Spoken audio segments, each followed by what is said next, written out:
Assalamu alaikum wa rahmatullahi wa barakatuh. Wa alaikum salam wa rahmatullahi wa barakatuh. How are you, Shafiq? Alhamdulillah, I'm doing good. Alhamdulillah, alhamdulillah. So, alhamdulillah, today we have a good friend of mine for many, many years, a fellow, student with me in Darul Uloom Atlanta, Hafiz Shafiq Gaiganda. Alhamdulillah, he's a Hafiz. He's currently studying at Davidson University. And, he's overall a very good friend of mine for almost 16 plus years now. So, Shafiq, is there anything, you'd like to tell about yourself to our viewers? No, just currently a junior at Davidson College, originally from Uganda, born and raised in Atlanta, Georgia, lived there for about 14, 15 years, then moved to Houston, Texas. And I've been living there ever since. Just a normal kid. My hobbies include basketball, sports, stuff like that. So, yeah. Okay. Nothing. Shafiq is a huge basketball, not only fan, but he also loves playing basketball. Yes, I do. So Shafiq has been a very close friend of mine for many, many years. Even when he first came to Davidson, I was the one, we traveled together. I took him to Davidson, and that was the first time I actually went to Davidson. Also Shafiq, he's a comedian. For alhamdulillah, a very long time. There's a lot of stories that I could share, but we're gonna try to keep it brief and concise. But before that, I will share one story. We had Shafiq doesn't remember the story, but I do. We had a sheikh. His name was Imam Zahid. He used to come teach us, just classes, and he would teach us basic Islamic lessons after our Hifz class was done. So there were some of the older students. They wanted to ask some questions which pertain to puberty. And so Sheikh Zahid, he asked all the younger kids to go to the other side so that they wouldn't be a part of this conversation, so the older students could ask their questions. It's sort of like without fear, or any sort of taboo or anything like that. So the kids left, aside from Shafiq. And Shafiq is sitting there, and Imam Zahid is like, or Sheikh Zahid, he's like, I asked all the little kids to leave. Why didn't you leave? Shafiq's like, well, I understand concepts way beyond my age. And Sheikh Zahid's like, do you understand English? And Shafiq sort of had to, get up, put his head down, and leave. Oh man, I remember that. Yeah, I think what I said verbatim was, I understand concepts far beyond my imagination. Something like that. That was me. You understand English. It's crazy. Said that you say that because when I was studying in Yemen, I met some of my friends from Atlanta. There was Muhammad Abdul Sabur was there, Mustafa, and these guys. And by the time I went to Yemen, I was like 14, 15. I'd matured. But I asked them, I was like, what was I like as a kid? They were like, man, you were one smart-mouthed kid, man. Yeah. Always has to get the last word in. Always, has a quick comeback, witty reply. But yeah, man, I was a little smart-mouthed kid, man. Yeah, you were. What's it called? Alhamdulillah, we all grow up. We live and we learn. But hey, Mus'ab Qazi is tuning in live, looks like. Yeah, he's tuning in live. So one of the things about it that really connects me and Shafiq is we not only share this bond of brotherhood of being in madrasa together and even afterwards staying in contact and meeting each other many times. We also share sort of an emotional connection, which is a sad connection. Is we both lost our mothers to cancer. And when Shafiq's mother was sick with cancer, which I didn't know at that time, later on I found out, and when she got really sick, he told me, and he's like, I have to fly to Houston. I remember that exactly when he called me at night, and I told him, if you need to come over, you can come over. And what's it called? It was a tough time for him. And then when my mother got sick with cancer, and I told him, and Shafiq was there for me the whole time. He was there for me. He helped me out. And even after she passed away, he was there for me. Like, if I would ever call him and ask him, like, what should I do? I don't understand how life is going. Shafiq was always there for me. So it's just, it's a connection that we share, and it goes beyond the bonds of brotherhood. And I feel like you could agree with that. Yes, absolutely. So I remember, and this is more so. I'm gonna get Shafiq's take on all of the stuff tonight. But one of the things about Shafiq is he was so young when his mother passed away, and when my mother was sick and she was towards her end of her life. This was around November of 2016, if I remember clearly. I told her, and at that point in time, she knew she didn't have much time left. My mother told me, she's like, you remember Shafiq and his brothers and sisters? I was like, yeah. She's like, look at them. They lost their mother so young. You're so lucky you got me for 29 years. So, not to get too emotional, but, I feel for Shafiq. And Shafiq always tells me it's okay. It was my mother. She was loving. She gave me as much time as she could, and it was her time to go. But it's always, you always feel emotional because this is like a brother to me. We've known each other for over 16 years. Shafiq, what are you, 27 now? I'm 27, correct. Yeah. 27. So I've known him since he's 11, more than half his life. So for me to hear my mother saying that and feeling sympathy for another sister who passed away before her it's so heart touching. I don't even know how to explain it. But basically, today's topic was dealing with grief of losing a parent to cancer, specifically cancer. Losing a parent in general is a gut wrenching experience, but losing them to cancer is even more so tough because you see the struggle that they go through and they're trying to live for you. Absolutely. So, Shafiq, shed some light on this for us, if you will. So, yeah, it was really tough for me, man. That's actually a good question because I remember. So my mother, she had what was called bone marrow cancer. I believe the scientific term is multiple myeloma. But pretty much all throughout, not only high school but even middle school, and even younger than that, because she got diagnosed with it roughly, I think it was like 2001, 2002, and she passed away in 2013. So she had it for quite over a decade. But my entire childhood is just ridden with just memories of her in and out of the hospital, and she would keep breaking bones. She kept becoming weak, and then getting to your question, just seeing her, it was seeing her deteriorate. And that was something that was really hard to see. But the thing is, like, even when she was sick, especially me, I was optimistic. Obviously cancer, it's fatal, and someone gets it. You know what I mean? It's only a matter of time. But no matter what the doctors kept saying, because I remember back when, in 2006, 2008, they were saying, oh, she only has a few more months to go. And then she lived a few more years. So even when she did pass, I wasn't like ready, because it's like the doctors had been saying a few more months for like 5 years now. So you kind of put it in the back of your mind, Yeah. But just seeing her get weak over time, seeing her deteriorate. I remember like one time I was, I was talking to her in her room, and we were just having like an intimate conversation. And I remember I saw like the beneath her lips, the skin was starting to peel, and I was like, "What's going on?" And she's like, "Oh no, don't look at that. Don't. It's gonna like cause trauma, and you're gonna be like affected by it." But really, because her body was breaking down, that was the cancer, and she was towards her last day. So it's not easy seeing your mother weak like that. Yeah. Especially for me, I come from a single parent household. Obviously, my parents were divorced, and my mom. We still would see our father, but my mom she had the sole primary custody, so we see her most of the time.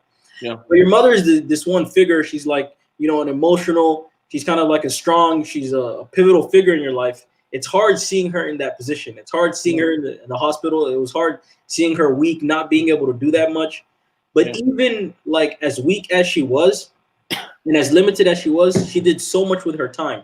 Like, for instance, like in terms of all my college applications, she did all of them. I have to admit it. I'll confess right now. Like, she did all my college applications. She helped me write the essays. She helped me, apply to the schools, do all of those processes, and she did everything because she wanted us to. She knew that her time here was limited, and when she was gone, she wanted us to be in a good situation. She wanted to make sure that like she sent me off to college properly and everything was taken care of.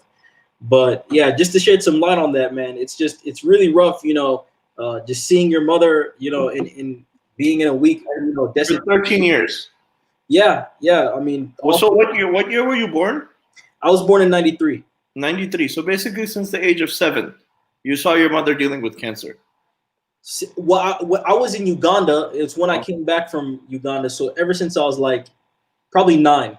Oh, okay. 9, 10. Yeah. So what's it called? So basically, you saw her all throughout your younger years dealing with cancer. The whole time. Yep. Yeah, And and see, I remember she used to come to Darul Uloom to pick you guys up. Like Mhm. you guys lived down the street, but she would come, and she would bring stuff from time to time. And she, when you finish your hifz, I wasn't there, but she threw a huge party and there was lots of food. Yes, So yes. she had cancer. She's struggling, but she always made sure that it never seemed like it.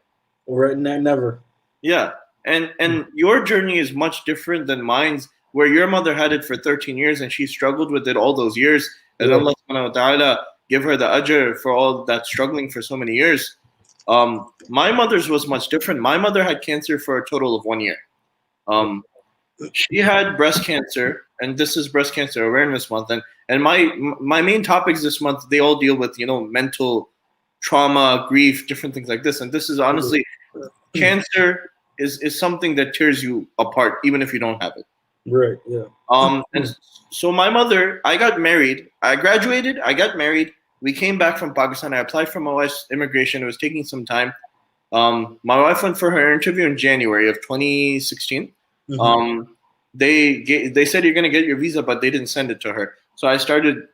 I contacted my local representative. He wrote a letter to the embassy, and they sent her passport. And in between that 2 to 3 weeks, my mother, she had a pain in her arm. We just had the house remodeled, and she Right. was putting stuff up, and one day, and her arm started hurting. So Right. she goes to the doctor, just like a normal checkup. My arm's hurting. She goes, it was like bruised, it was blue. She goes to the Right. doctor, they check it out, and they tell her she has breast cancer. Wow. And she tells me one day, she's crying, she's washing dishes in the kitchen, and this is March, almost March, end of February of 2016. She's Mhm. standing there, she's telling me, and I just broke down because your mother had passed away. Like, what year did your mother pass away? 2013, I believe. 2013. Yeah. So I know what struggle you had been through, and Yeah. I just started crying. And they give you a lot of hope. You'll do this chemotherapy and this and that. But Yeah. I had seen it with my aunt in England who passed away. My dad's younger sister. She got cancer and she passed away within 3 to 4 months. Right. I saw it with my uncle, Saad and Ibrahim, their father. Yes. Yes. He had it for almost 10 or 11 years, if I'm not mistaken. And then he passed away in 2014. And I've seen it so many times with so many people who are close to me, or like with you, a person who's close to me, what happened to his mother, and it was too much. And my mother immediately started getting sick, and she passed away within the course of the year. Wow. Wow. And she was at that time 49 years old. So it's these experiences, they tear us apart fiber by fiber, to be honest with you. Right. And like I said, I remember your struggle. So what was one of the pre-losing your mother? You said obviously what you dealt with. What was the biggest struggle right after you lost your mother? Oh man, that's a good question. I think the biggest struggle right after losing my mom was, I would say, it was two things. Number one, not being able to sleep at night. Yeah. Not being able to sleep, that was a major thing because it's on your mind. You know what I mean? And when you're suffering from grief, when you're suffering from just losing someone and all those feelings of sadness, you can't sleep because right when you go to sleep, that's when you think of them. Mm-hmm. And so I think it was a period of almost like 2 weeks. And I almost even, I think I came over to your house in one of those periods. You did? I almost had a nervous breakdown, man, because I was at Davidson. I had to go see the psychiatrist. I had to get prescribed sleeping medication because I wasn't able to sleep. And so that was one of the main things. The second main thing was that just the lack of, when my mom wasn't there, like not being able to talk to her, because my mother was she was someone she was like a sounding board for me. She was someone like whenever I needed consultation or anything, whenever, you're going through things in life, whether it's school or not related or just personal, whatever, she was someone I can call. I can talk to her, ask her for advice, and she would help me work through my issues. So having that gap, bro, not having that person, man, that was so difficult. Yeah. I mean, right after. And so it's like, I would say those two things, mainly the lack of sleep and then just knowing that there's a void and there's no one that I can talk to like her. And obviously, we have, the thing is my family is very supportive. You know what I mean? Yeah. Like even, including my dad, my cousin, Jamie in Houston, obviously all my uncles. I have a lot of uncles, a lot of family. They're all saying, Shafiq, call me if you need anything. They would call, they would check up on me, but it's just not the same. You know what I mean? Your mom is your mom. Your mom is your mom, and the love you get from your mom is going to be different from the love that you get from your uncle or your aunt, or that motherly, just that mother son bond. There's Yeah. nothing like it. You know what I mean? I remember you came and you used to have the laptop on all night with like I think it was like soothing sounds or something like that. Yes, yes, To yes. try to sleep and you still wouldn't get any sleep. Yeah, that was it, man. It's like my mind was just racing at night. I was thinking of her, and man, it was a tough period. Just thinking back at it, it was such a tough period for me because it's like, imagine being sad, crying, feeling helpless, grief, and then not being able, and then being restless, so you can't even sleep. So you wake up in the morning and it's a whole cycle. And for me, it was like a cycle of like literally 2 weeks. But thankfully, I was able to get medication, and then the psychiatrist also taught me some techniques to help with sleeping that include like deep breathing from your diaphragm, kind of putting your body in a relaxed state of mind. That was able to help. Yeah. But So when my mother passed away, I remember she passed away Friday morning. We had the janaza. Alhamdulillah, we had a lot of people, even from Atlanta. They showed up. They found out she passed away at 8 a.m. And by Jummah time, they were here. They prayed Jummah with us. They, prayed the janaza with us. And some so people, you did janaza the same day. yeah. Okay. So a lot of people, they came from Atlanta. They dropped everything and they came. Wow. And Mufti Samir was there. I believe Mufti Muhammad Jafri was there. So there was, a good bit of people who dropped everything and came. And so I remember going to the janaza. We had the janaza. We buried my mother. And I came home after that. And nobody was home at that time. I came home and I went to my mother's room to tell her how beautiful the janaza was, not realizing that she's passed away. So, it's just one of those things that you really want to tell your mother, but you can't because she's not here anymore. Right. You were expecting her to be there. Yeah. You're expecting her to be there to listen to you and, connect with you because we have that connection. Yeah. You know what's crazy? I was just thinking of something that you said earlier. It was like you were saying how, your mother was kind of feeling sorry for us because we lost our mom when, we were young. Obviously, I was like 20. Sharif was, 16, 17. Yeah, something like Sharif and Shabazz were like in their 20s, but you were 29. Think of it, you had 9 more years with your mother than I did. Yeah. But then seeing that the pain that you went through, it's like it's no different than me. And what's interesting is that like you meet people who are 50 and lose their parents and they're crying like little babies. Yeah. And I'll be like, man, at least you had your mother for half a century, 50 years, Yeah. At least you enjoy them. And the these people that have, like, even my aunt, her dad passed away. She lives in Uganda, but her dad passed away a couple years ago. Yeah. But at this point, she was like 45, 50. Yeah. Shafiq, when you lose a parent, no matter if you're 10, 15, 20, or even if you're in your elder age, even if you're 50, 60 years old, the gap is still the same and the pain is still the same. Yeah. And that's just, I find that incredible. It's like the loss of a parent would hurt, because I felt like, to believe it or not, I always felt like, man, if my mom had died when I was a little bit older, it wouldn't hurt this much. You know what I mean? If I was in my 30s, 40s, because at that point I'm a grown man. That's what we think. Yeah, that's what you think, right? It wouldn't hurt that much, but it's not the case, man. It's not the case. It's never the case. But is that something you thought of, Asad? Do you think, like, man, if you had lost your mom when you were like a lot older, like 45, 50, you never thought to yourself, man, it would probably hurt us? I mean, you think of that. Those are the things that go through your mind. Or if I would have gotten 3 more years with her, I would have been okay. Yeah. Or if I would have gotten 4 more years with her, I would have been okay. But that's never the case. Whenever you lose a parent, mother or father, and obviously some of us, we're closer with our mothers, some of us were closer with our fathers. Right. Whenever you lose them, it's such a monumental loss. Right. You imagine or you envision it would be better at a different time, but it's never better. Never. It's a friend of mine. His name is Sheikh Junaid. He's from South Africa. Mm-hmm. His mother recently passed away, and so I was talking with him, and I asked him, and he was like, "Oh yeah, my mother passed away." And I was like, "That is a colossal loss." And he's like, "Yeah, I lost a pillar in my life." So he had already lost his father, if I'm not mistaken. So he lost his mother, so he lost both of his pillars. So it's it's so tough. How old is this guy? He's a little bit older. I think he's in his 40s. Okay, he's in his 40s. Yeah. Right. But like you said, it doesn't matter what age you are when you lose them. Exactly. Right. It's just as tough. Right. And so how did losing your mother Mm-hmm. Adversely affect your life overall? Good in many different ways. For one, it affected obviously my school. Yeah, Davidson is a very rigorous school for those that know or don't know.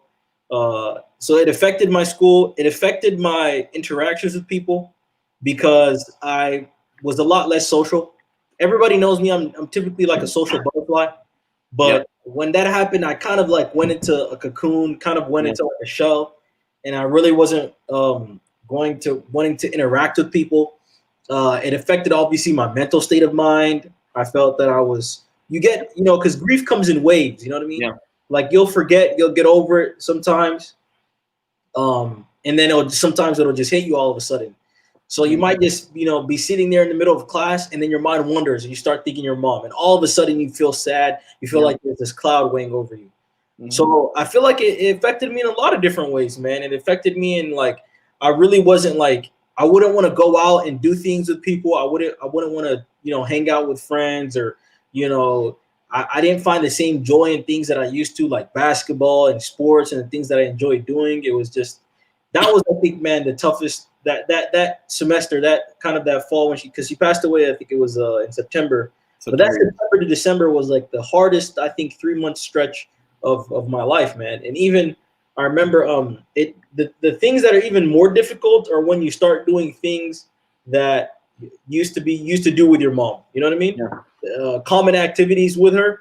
yeah, And now that she's not there, the absence hurts you the most. And I remember like because she passed away on a Wednesday, and the Thursday, of her janaza, it was Fajr Salah. yeah, And this is when I'd already flown back to Houston. My aunt was in town from Minnesota, had some family there, and I remember we prayed Fajr, and even just going through Fajr was so hard. I was reading Surat Buruj, but I yeah, was tearing up. I was crying pretty much through the whole Salah. And then I remember when I finished the Salah, every morning, me and my mom we used to pray Fajr together, right? As yeah, a family, obviously. And I remember after I'd say my salams, I'd turn around and I'd see her there. yeah, And whether we had a fight the night before, whether we had disagreements, we had our ups and downs. We yeah. don't always All of see us. eye to eye, But I would always just see my mother there, and my heart would be at peace because it's like, okay, my mom's there. We just prayed Fajr, everything's good. Yeah, That was kind of like a reset point for us. yeah, But I remember that morning I finished Fajr, I turned around and she wasn't there, and I just lost it, man. I just went to my room and I literally cried my eyes out until they were dry. Cried myself to sleep because it was so tough. And then you come to the realization that like, wow, I'm never gonna be able to pray salah with my mom again. I'm yeah, never gonna be able to go to the masjid with her again. And all the small things that you used to do, dinner, she's absent. So there's always just this absence. And even that house, by now we've moved out of it, but we still had that house. We still leased it out for about I think 2-3 years after she'd passed. But every time we go, there was this emptiness in there, yeah. because it's like we had so many memories with her there, and now with her gone, it was tough, man. And it's even just hearing it reminds me of my struggles and the stuff that happened with me after the fact. Because if you hear me, I can imagine you think about the same things in a similar manner as well with the connections you shared with your mother. Mhm. And I and for many years, almost like 12 to 14 years at our masjid, I led salah. And the 2 weeks or 3 weeks before she passed away, and the Mhm. 2 to 3 weeks after she passed away, that was the hardest time for me to lead prayer because I would literally break down in every prayer. And it wasn't on purpose, like I'm trying to cry to show off, but it's Mhm. just I couldn't control myself because at this point in time you're communicating with Allah subhanahu wa ta'ala, and you have to let him know how you feel. Mhm. And that's basically what it came down to for me is I would start breaking down and crying during salah. Yeah. I'd come home and I would cry afterwards. And whenever anything adverse would happen, any sort of issues or anything like that in my life, I would think of my mom, like she would have the solution for this. You're right. And what's it called? And I remember calling you, talking with you, messaging with you, trying to you try to find somebody who you can associate with, and they do try to make it better for you. Like you made it so much better for me. And Right. when your mother passed away, I would try to call you, but they can't make it right because it's not something that can be made right. Right. Yeah. I mean, absolutely. But I mean, I still give credit to people because it's like people, alhamdulillah, were very considerate, man. Yeah, Very, very considerate and compassionate. When I went through what I went through, people always tried to show their support. A lot of, obviously, my Facebook was flooded with messages, as I'm sure yours were. Yeah. Yours was. I got a lot of text messages. I got a lot of calls from people from out of town. People, as soon as they heard, people were like, "Hey, Shafiq, I just want to check on you. Make sure you're okay." And it's like, yeah, obviously, there's only so much people can say, right? But Yeah. I think it's the thought that counts, right? Yeah. But a lot of people would say things like, "Man, don't worry, time heals all." You know what I mean? It's like they were saying, just give time some time. You know what I mean? Yeah. There's nothing that time won't heal. Yeah. And I remember, like, now what they're saying makes sense, but at the time I didn't want to hear it. You know what I mean? That's the last thing you want to hear, because you're like, no, man, it's never gonna be okay. I'm always gonna feel this sad. But alhamdulillah, now, like, I've healed from it, man. Like, it's taken me a long time. It took me obviously some years, but I can finally say I'm over that hump where it's like, it's no longer like weighing me down. You know what I'm saying? I can still continue on with life and be the same happy person and outgoing person that I was. Because for a minute it had limited me and it debilitated me. You know what I mean? How do you feel about that though? Like, when people say that, it's a very common thing for people to say that when your mother or father, whoever passes away, they're like, time heals all wounds. What do you feel about that saying? How do you feel about that? I think time heals all wounds. I think it's true. I think that time does heal wounds. But I think that to the person that's grieving and the person that's just suffered the loss, it's not something that they can conceptualize in the moment. You know what I mean? Because right now we're in the present, man. It's not like years from now. People are telling you time heals all. Well, I haven't experienced time. What are you talking about? You know what I mean? It's like so. Imagine a basketball player rolls his ankle, right? And the doctor says, just give it 2-3 weeks. Your ankle's gonna be okay. Well, it's not 2-3 weeks. My ankle's broken right now. So in the same matter, the same measure, it's like when someone tells you, "Oh, time heals all," it's like you're feeling the pain and the grief and the sadness right now. People will tell you, "Oh, it's okay, man. You'll be okay." Well, yeah, but I'm not okay right now. You know what I mean? So I feel like in the moment, it's like, man, I wasn't that receptive to it. It's like, I'm like, what are they talking about? Like, I'm grieving right now and I'm mourning this loss right now. But they're just telling me that it's gonna be okay in the future. Give me 1 second. Let me plug in my charger. Okay. Shafiq making sure you don't disappear on us. So alhamdulillah, Shafiq and his, two brothers and their sister, they struggled through what many other young people struggle through, the loss of a mother. I was a little bit older. Alhamdulillah, I had a good support system. I had my wife, my father, and many other relatives. My aunt was here. She stayed with us for a good bit of time from Michigan. And then obviously my relatives here, they were all supportive. And the thing about it is, people will come, people will go. We can't forget Allah subhanahu wa ta'ala. That we have to remember that one, constant in our life is Allah subhanahu wa ta'ala. And He is our main support system. And through any sort of grieving, any sort of mental health issues, we have to remember Allah subhanahu wa ta'ala is always there for us. We have to ask Him and He will answer us. And what's it called? If you want to talk with Allah subhanahu wa ta'ala, pray salah, ask Allah subhanahu wa ta'ala. And if you want Allah subhanahu wa ta'ala to talk with you, read Quran and Allah subhanahu wa ta'ala will talk with you. And the solution for all mental health issues is not just start praying without purpose, but rather understand what you're doing and build that deeper connection to help you out. And you need to find people or a person or a group who can help you out. Because if you try to go through these things alone, you're going to end up destroying yourself. How do you feel about that, Shafiq? That if you try to make it through grief alone, you may end up destroying yourself mentally. I think that's true. I think it's because you're already lonely as it is. Grief is a lonely process, and you can't add loneliness to loneliness. You know what I mean? It's a time when you need to surround yourself with people. You need to connect with family. You need to stay in touch with those that are close to you. You know what I mean? Those that care for you. You need to stay talking to people. And I think the same goes with depression. Yeah. And I think the mistake that a lot of people that are depressed make is that when you get depressed, and because being depressed makes you antisocial, right? Yeah. So a lot of people, what they'll do is they'll recluse and they'll stay kind of indoors and they'll kind of just hibernate and stay to themselves. But that's actually the worst thing you can do when you're depressed. You know what I mean? You need to go out there and try to connect. We're human people. Like Yeah. Allah made us a naturally, Allah made us we're social creatures, right? Yeah. So in that regard, it's like we're supposed to be out there connecting with others, interacting with people. So it's like, I think that being alone is not something you want to do when you're grieving. It's like you need to be talking to people because you're already alone in your thoughts. Yeah. That's another thing that I dealt with. After losing my mom, it's like I'd be in a room, bro, full of people. Everybody's talking, but I'm Yeah. so alone in my head. It's the weirdest feeling. Like I felt so lonely, but I was surrounded by people. Like I wasn't. It's not like I was in my room. Yeah. Like I might be like we might have a discussion group, or I might be with some friends, or maybe there was a gathering on the hall or something because I was serving as an RA that year. Yeah. And I would be around people, but I would feel so alone. And that was just the grief, man. That was just the mourning, weighing over me. How did your siblings, like, I don't have any siblings. Obviously, when my mother passed away, I had my wife and she helped me out.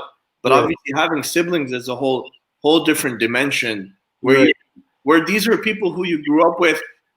They saw your struggles. They saw you do stupid crap and get beat up by your mother or father. They were there through. They might have been the ones who got you into trouble, like Sharif. And Right. he would do something foolish and he would smile, and you knew he did something foolish. Right. They were there through everything, thick and thin. So how was that as an aspect? Like for a person like me, this would be like a learning experience. That how were siblings such a support? It was great, man. Sharuk, always sending me texts, emotional texts, just calling on me, checking on me. But I think having that support system, but also for me, being a support system for them, because I'm Yeah. kind of like the center of my family, you know what I mean? Kind of like the middle child, kind of the one that brings everybody together. So I think we had to lean on each other during that time because it was rough for all of us. You know what I mean? Sharif was young. Obviously, he was the baby of the family. Still a baby. Yeah, exactly. Shabazz was, a little bit much older, moving on with his life. He was getting ready to go to Saudi at the time, but, Yeah. And Shruk obviously being the only girl and Yeah. kind of like, she was my mom's only daughter, you know what I mean? So kind of lacking that woman figure in her life was kind of a big loss for her. So we all had to lean on each other and just support each other through it, man. Yeah. So like I said, it was difficult the first few months, man, but alhamdulillah, we managed to get through it. We stayed close, we stayed tight. We have a group chat that we communicate almost daily in a WhatsApp group chat. But even for me on winter break, when I would come home, I'd make sure I'd see my siblings, make sure I see my sister, my brothers, check in on them regularly, and just make sure they're doing okay. That's the best thing we can do. But there's one thing I did want to talk about though. I said, because this is something that I experienced. Yeah. In the months, or I would say in the immediate weeks or months after your mom's passing, did you have a lot of dreams of her? I did have dreams of her. Okay, so that's something that I had a lot of. What were your dreams like, man? Just curious to know. I don't even remember. It's just just basically I feel like certain iterations of those dreams were me missing her. Right. And it's just you just see her sitting and talking and stuff like that. Yeah, man. So for me, man, I had so many vivid dreams of my mom, and the crazy thing was the dreams were messing with my reality. Because at the beginning, when she first passed away, in my dreams she was alive. So when I wake up, I'm forgetting that my mom passed away. You know what I mean? Yeah. Kind of like how you said when you came back from the janazah and you were going to your mom. So there were times where I was picking up. I remember like the few days, the week after she passed, I almost tried to call her. Like I looked up and I was like, oh wait, I can't do that. I can't do that anymore. Yeah. And it was like, I would be thinking about, I would be about to send her a text message or something. Yeah. Because she was alive in my dreams, and they would be so vivid, man, and so real too. That's the crazy thing. It's like, you don't realize you're dreaming when you're dreaming. You know what I mean? And it was messing with you. It was messing with me because it's like I thought she was alive. It would trick me because when I see her in my dreams, it's like she's alive and she's all well. It's like a real interaction. Exactly. And then I wake up subconsciously, a part of my brain is like, oh, your mom's still alive because I just saw her in a dream, right? Yeah. But then a few moments later, or maybe not a few moments, but later throughout the day or the next day, I'll realize, oh wait, that was a dream, and my mom, passed away. And you know how you don't always like, sometimes like you'll dream, but you don't always remember it right when you wake up. Yeah, you You'll don't. go through the day and things will happen, and then you'll be like, oh wait a second, I dreamt about such and such. Like that's how Yeah, dreams are, yeah, But it was messing with me because it kept messing with my remembrance of that, like she had already passed away. yeah, And like I said, when I was seeing her, it's not like nowadays when I see her, it's like me talking to her, but she's already passed away because I think my mind has come to the point where it's like realized that she's gone. yeah. You come in touch with reality. Yeah, exactly. So now when I see her, it's totally different than when now when I see her, it's like, man, I'll be telling her stuff like, man, I love you, I miss you so much. Believe it or not, man, I had one. I'll tell you, I share one vivid dream that I had with you. This was right before Ramadan, and I had a dream that I was driving. Actually, my mother was driving, and she was in the driver's seat. I was in the passenger seat, and she's like, Shafiq, are you revising your Quran? Are you revising your Quran? Because I know Ramadan's coming up, and I'm just worried that you haven't been preparing. And it's true, I wasn't. And then I remember, Ramadan came. It came by so soon, and I hadn't revised, and Right. I started leading salat, right? And I tried to lead with a good voice, but my throat wouldn't let me. Like I tried to just recite, but my throat was getting a little bit dry, you Yeah. know. And there was an old man sitting on like a white chair, old kind of religious man, like a sheikh, and he was saying, "Go to ruku, go to ruku." And so I remember I woke up from that dream. It was really vivid. It was like saying, like, man, I think that was a sign. That was my signal. That was my mom telling me that you need to be revising and preparing for Taraweh between Ramadans, not just opening the Quran right before the first night of Qiyam or first night of prayers, and you start revising last minute. Yeah. So, We have a bad habit of doing that anyway. right, right. One of the things about it is, I feel all throughout the course of my mother's sickness and afterwards, um, the the love for the Quran increased because you realized how much they loved the Quran and how much they loved their Islamic lifestyle, and how, as they were passing away, they really weren't worried about themselves. They were worried about us. Right. And I'm going to tell you something which is interesting. So Yeah. my mother, before she passed away, she was Mhm. part of a class, a Quran class that a local scholar, female scholar, used to teach, and Mhm. they were memorizing Surah Rahman. And my mother, Alhamdulillah, less than 1 month before she passed away, she memorized Surah Rahman in 3 days. Wow.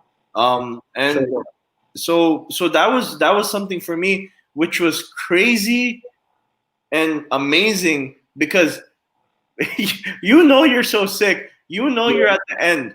right, You're not. And she was the last 3 weeks after that. She was in the hospital the whole time, basically. She right, was in and out, in and out, in and out. And she right, memorized Surah Rahman right before she got to the hospital. And when she was, I'm gonna share something. When she was on her basically the deathbed Thursday night, we were reciting Quran together the whole time. Not the whole time. The whole time I was there, and we were reciting Quran together. I was reciting Surah Naba. All the surahs I knew she knew, we would recite together. And she was in a state where she wasn't in consciousness. Like she was there, but she really wasn't there. What do you mean? But she was able to. When I started reciting Quran, she's reciting Quran with me, and so we're reciting together. And then she went back into the state where she's not in consciousness. And then she woke up, and a lot of her friends, mashallah, these are great women. They came to the hospital to see her. They were very close with her. They're crying, and I opened the hospital door, and I was actually wearing the jubba, the thobe today that I wore that same night. Mhm. And I opened the door and I came in, and they're like, "Oh yeah, your mother, she's awake." And I walk in, and my mother, she's there, and they're like, "Look, Aslam is here," and she's like, "No, no, that's my son Asad." And I go, and she pats me on the head, and she's sad and we're crying, and that was basically the last interaction with her. And all throughout this time, your mother, I imagine, was getting closer and closer to the Quran, and so was my mother. And Right, and right, and it's amazing. We have so much strength, and we have so much capability and so much time. Like we don't know how much time we have in this dunya, but we have so much time, but we don't use it properly. We don't recite as much as we should. But we look at these women all throughout their time, even till the end, they were in love with God. Nothing right, stopped them from loving God, and that's what's so amazing about them. right. Yeah, absolutely. Yeah, I remember my mother. Like the last time I met her in person, I had an interaction with her in person. It was actually she was in the hospital, and I remember I was leaving for Davidson, Yeah. and I remember I got on one knee and I asked, I had my hand in her hand, and I asked her, I was like, "Mom, do you have any final advice for me?" And she was like, "No, not really, just prayer." That was literally what she said. Because I remember thinking, like, man, I thought she was gonna say something, that was gonna be so inspirational, or she was gonna Yeah. say something, that was gonna be, what's the word I'm looking for? I thought she was gonna say, when you're Profound. expecting, yeah, profound. You're expecting someone to give you a profound piece of advice, right? Yeah. That will, like, last me and take me forever. I was like, do you have any final piece of advice? She was like, no, not really, just prayer.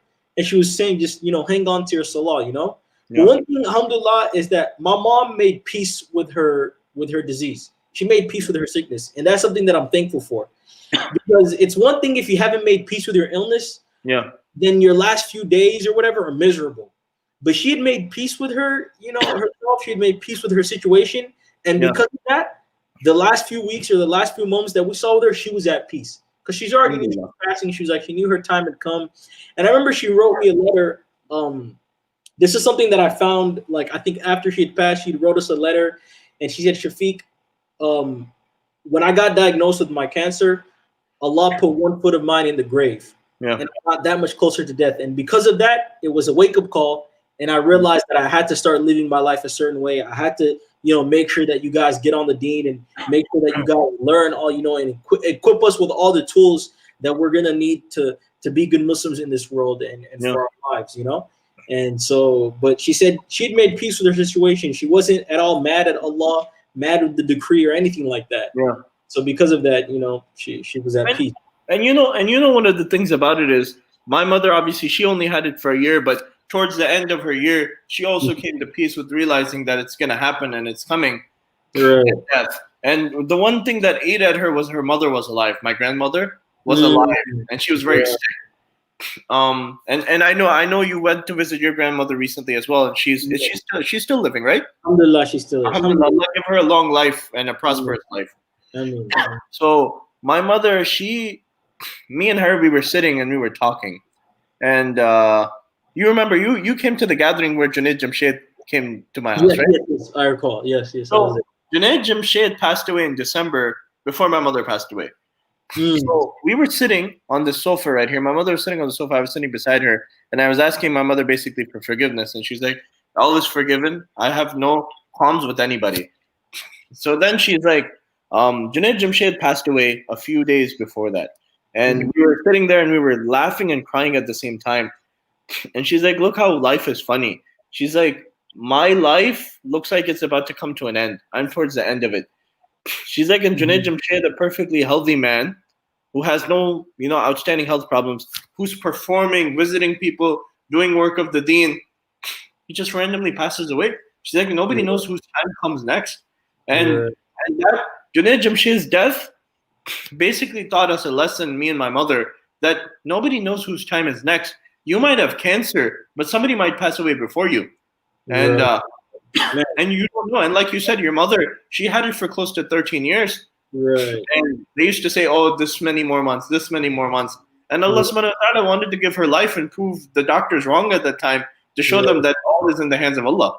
Right. Absolutely. I remember all the people in her cancer support group. They all passed away because the cancer she had. People lived 6 months to maybe 2 years max. Wow. Maximum two. If you live 2 years, it's like what I mean. You did well. You know what I mean? Like your mother, she lived, mashallah, a year. Some Yeah. people get it within 3 months. Boom. Yeah. Get their diagnosis in 3 months, they're gone. So it's like Yeah. you have to be thankful if you get time. Like alhamdulillah, I got 13 years, so I have Alhamdulillah. I have nothing to be to be not grateful for. You know what I Yeah. mean? I have everything to be grateful for to Allah for because it's like imagine if she passed away when I was like 10, 13. Yeah. We're just developing, we're just maturing, we're not even fully adults. But the Yeah. good thing is that like for me, even though she passed away when I was relatively young, I was 20, I still got to know my mom. You know what I mean? I still got to know the essence of her, and I was able to see her almost all the way into my adulthood. You know what I mean? It's like some people, I have friends that have lost their mom at like 10. You don't really know your mother at that time. You know what I mean? You're just a kid. It's like you haven't. So it's like even even though you have vivid memories of her, Yeah. and it's like you can still remember your mom, it's like you don't know the essence of who she was as a person. But me, I know who the essence of my mom was. I know what her values were. I know Yeah. what she valued in life. I know what she cared about. I saw her career. I remember when when I was younger, she used to take me to soccer, but I also used to go to her work, and she worked as a nutritionist. And so I know these things about her. I know who she was as a woman. So Yeah. that's what's important for me. Well, especially right now in the time of COVID, where Mhm. people instantly get Right, sick. It's like cancer on like steroids. right. Like one of our family friends, his name is Carlos. He's a really good guy. He's from Mexico. He was in Mexico. He had a business visa. He was having some issues coming back, and he was there. And he got COVID in August. And after 14 days, he kept on getting worse, and he passed away. And he has like little kids. His daughter's 7, and his No son's way. like 12 or something. He passed away from COVID. He passed away from COVID. Wow. And then who else was it? Oh yeah, there was this one guy I knew. He bought a car from me. He's a really nice guy. He did have some alcohol problems. He was in Alcoholics Anonymous group. So he gives me a call in I believe August, third week of August. Mhm. Like, Assad, you've been good to me. I'm sorry I haven't been making my payments on time. I've been sick for a little bit. I was like, okay, that's fine. Then I'm in the hospital. They're testing me. So he calls me after 2 days on a Sunday morning. He's like, Assad, I got cancer. Like I got liver cancer. I Oh, said, okay, you can be okay. I don't know his diagnosis. I don't know how bad it is, but I knew he right. had a drinking problem. He's like, Assad, I don't know how bad it is. 3 weeks later, I get a call from a lady. She's like, Bernard passed away. I was like, what? 3 weeks? That's all he got from Wow. time of diagnosis to death. Wow. So we were truly lucky for whatever days or whatever months we got with our parents. Because Absolutely. there's many kids out there, even my own cousin, when her Mhm. father passed away, my uncle Shabir, she was only, I believe, 6 or 5 or something. Right.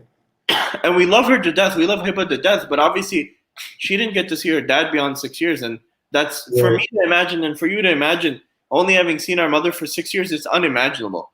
Right. Yeah. But I mean, not only that, but even the way that because everybody passed away in different ways, and it's obviously it's hard to lose a parent, but it's like Sharuk, my sister, one of her friends. Just imagine. By the way, she recently I think her father passed away, but she lost both of her parents within the span of like 2 years. And the thing is, it was suddenly. For her mom, she said her mom was sleeping, and her mom passed away in her sleep. When they went and they did the autopsy, they found no cause of death. It's like nothing. She had no heart conditions. It wasn't a heart attack. Just naturally, subhanallah, right? But it's like, just imagine the shock is that like, your mom's just taking a nap and then you walk into her room and she doesn't wake up. That's difficult, man. At least for us, Yeah. it's like when you coming, you know what I'm saying? So I was somewhat prepared. But I can only imagine people that lose their family like in car accidents or something, or like a plane like accident or something like that, like a freak accident where it's like it just comes all of a sudden. At that point, you're not prepared. You're like, what? But like for us, it's like we knew it was, so we were able to like actually be prepared for her loss. You know what I mean? It's like because we knew it was coming. We knew. Well, there was a sheikh this past week. He was, I think, 23 years old in Detroit, and he passed away in a car accident. 23 years old. He just finished his studies. Mufti Abdul Wahid's brothers, right? Mufti Abdul. Yeah. One of the Wahid brothers. Yeah. I've heard of him, man. I saw that on Facebook. SubhanAllah. It was so sad to see, man. Yeah, and it's just appalling, and you don't think like that. Right. But I think I've taken up a good bit of your time tonight. You're a college student. I guess you have to wake up tomorrow morning early and do some homework. I definitely have some work to do this weekend. But I mean, I appreciate you, taking your time to talk to me. Appreciate you having me on this podcast, and I look forward to more future episodes. Inshallah, I felt like this was an important topic, especially given that I'm trying to cover, a lot of mental health issues this month. And last week we had the brother who's a retired Marine. He was talking about PTSD. This week we were talking about our own grief and the own traumas we went through. And it was just sharing and getting a little bit of tears out there and stuff like that. And it was just good. And may Allah subhanahu wa ta'ala bless our mothers with much mercy, forgive their sins, and forgive all of our brothers and sisters who have passed away. and forgive all of our brothers and sisters who are sick all throughout the world right now, especially in this trying time. Any last words or any advice for us, Shafiq? Um, advice regarding what? Anything, just advice. And I would just say for those people that have their parents, treasure them, treasure them, treasure them. Tell them things that tell your mom or your dad how much you love them while they're here. yeah, You know what I mean? While you have the opportunity. I think I wish I could have done that more. You yeah, like to think and say that you did it as much as you can.